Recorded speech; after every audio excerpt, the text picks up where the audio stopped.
నుంచి సినీ రంగంలో అడుగుపెట్టింది నిహారిక కొనిదల. నాగబాబు కుమార్తెగా అందరి దృష్టిని ఆకర్షించిన ఈ ముద్దుగుమ్మ ముందుగా షార్ట్ ఫిల్మ్స్ తో తన టాలెంట్ ను నిరూపించింది. ముద్దపప్పు ఆవకాయ సహా పలు షార్ట్ ఫిల్మ్స్ ద్వారా యూత్ లో మంచి ఫాలోయింగ్ ని ఏర్పరచుకుంది. ఆ తర్వాత బుల్లితెరపై సైతం యాంకర్ గా సత్తా చాటింది.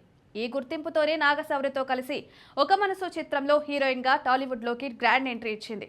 ఆ సినిమా కమర్షియల్ గా విజయం సాధించకపోయినా విమర్శకుల ప్రశంసలు పొందగలిగింది. ఆ తర్వాత తమిళంతో పాటు తెలుగు చిత్రాల్లో నటించినా పెద్దగా గుర్తింపు రాలేదు.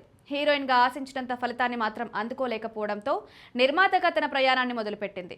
పింక్ ఎలిఫెంట్ పిక్చర్స్ అనే నిర్మాణ సంస్థను స్థాపించి వెబ్ సిరీస్లు, చిత్రాలను నిర్మించడం ప్రారంభించింది. డెడ్ లైన్, కమిటీ కుర్రోళ్లు వంటి విభిన్నమైన కథలతో ప్రేక్షకులను అలరించి కంటెంట్ కి ప్రాధాన్యతనిచ్చే నిర్మాతగా నిలిచింది. కమిటీ కుర్రోళ్లు బ్లాక్ బస్టర్ గా నిలవడంతో పాటు ఆమెకు బెస్ట్ ప్రొడ్యూసర్ అవార్డు కూడా దక్కింది. ప్రస్తుతం నిహారిక తన రెండో సినిమా ప్రొడక్షన్ నంబర్ 2 పై దృష్టి సారించింది. ఈ చిత్రంలో సంగీత్ శోభన్ హీరోగా నటించగా మానస శర్మ దర్శకత్వం వహిస్తున్నారు. ఈ చిత్రం ఇటీవలే పూజా కార్యక్రమాలతో ప్రారంభమై ప్రస్తుతం ప్రీ ప్రొడక్షన్ దశలో ఉంది. అయితే ఫ్రెండ్షిప్ డే సందర్భంగా తన బెస్ట్ ఫ్రెండ్ అంబటి భార్గవ్ తో కలిసి ఒక సీక్రెట్ ప్రాజెక్ట్ చేయబోతున్నట్లు నిహారిక ప్రకటించింది.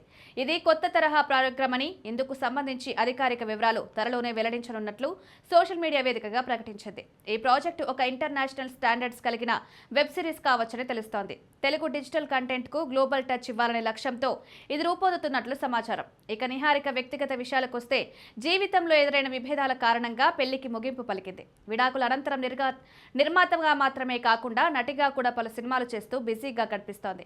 మరోవైపు సోషల్ మీడియాలో సైతం యాక్టివ్ గా ఉంటూ తన ఫోటోలతో ఫాలోయింగ్ పెంచుకుంటోంది. రీసెంట్ గానే ఆమె చీరకట్టులో పెళ్లి కూతురు లుక్ లో షేర్ చేసిన ఫోటోలు వైరల్ అయ్యాయి.